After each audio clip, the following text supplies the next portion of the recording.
Isigcawu sesithupha sencwadi esiyibhalelwe uLungizani Mavundla esihloko sithi Unyaka Wesithembiso Season 3. Kusemfuleni kwesakantuli phakathi nomfulo ogobhozayo kugoba upheli kanye noThabile bayawasha. Shame. Iyangidabukisa yazi into kaZolile. Kubi nje ngoba umazi wakhe akafunanga ukuthi ngihambe naye. I'm sure useyindlungene ezisabisayo umntana abantu. Upheli ekhame elinye lamabhlukwe kamazi wakhe elithintitha elibeka phezulu abebeka kule eseyilinde ukuhlanjululwa. Hey phela angifuni nokuyikhuluma yakhe. Uthabile.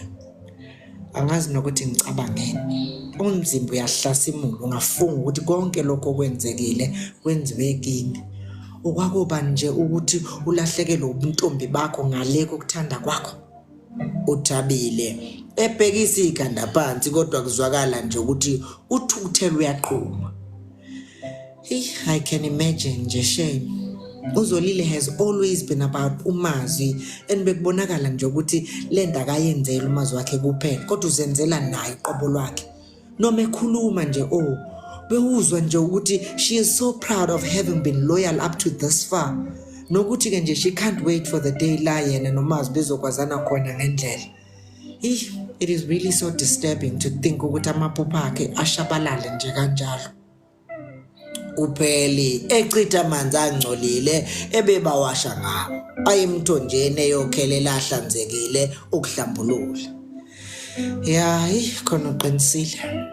Uthabile emlandela esusa igwebu lensipho ezandleni. Nama wama bengashabalala phela. Kodwa ke mhlawumbe ngeke behlukane nomnewethu.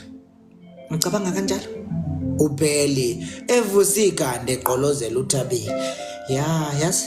Kodwa mhlawumbe uqinisile. Umazi wakhe uyamthanda uZolile. Engena isiqiniseko sakhe lokho ukuthi uzomthanda ngoba esamthanda noma uzobe sesaba ukuthi kuzobonakala sengazi ukuthi usemshiya ngoba engasentombi. Angisalithembe nje yazi lolu thando lwapho. Upheli egoba futhi ezama ukutatamisa indisho eyayigcwele amanzi. Kungakubi-ke kodwa umazi wakhe engamshiya ngoba nje ethi akusentombi nto.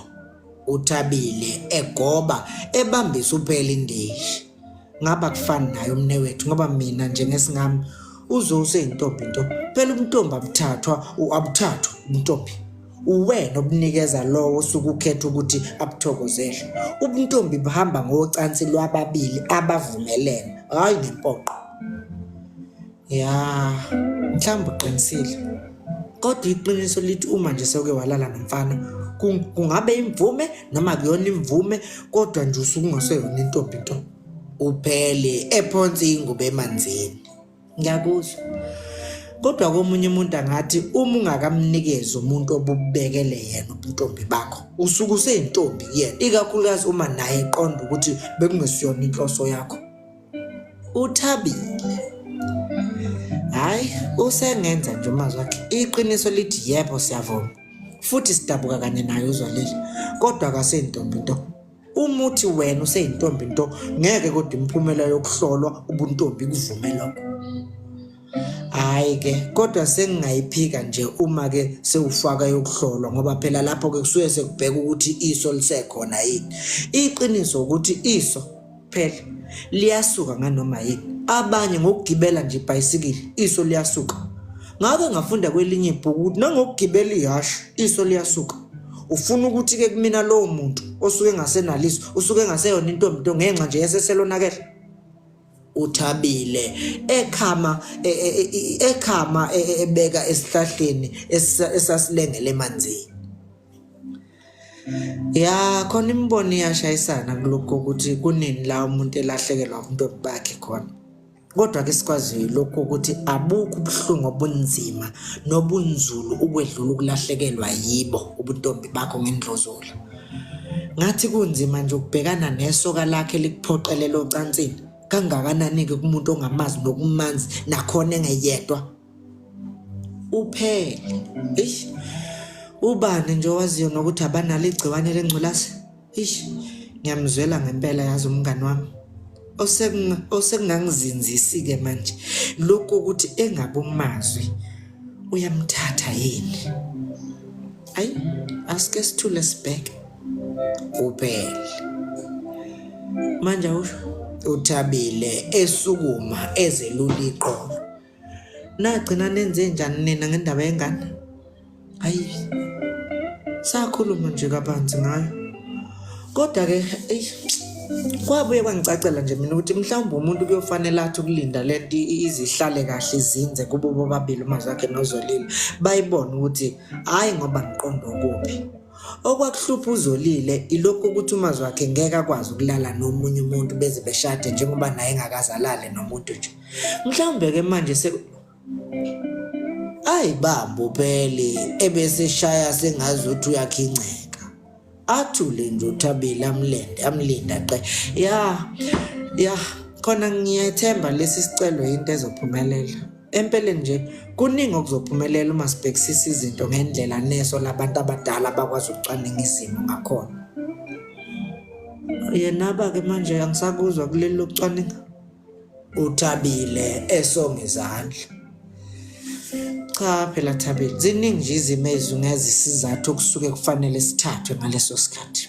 Iqiniso ukuthi umazwi wakhe kuyofanele afike esikhathini la emukela khona ukuthi ukufika emshadweni ungentombi akusona isifiso samuntu. Kodwa kuyenzeka nje ngenxa yokunakala komhlaba nabakhileyo kuwona. Uma kwenzeka to the best of us, yini engavimba ukuba kwenzeka kunoma ubani?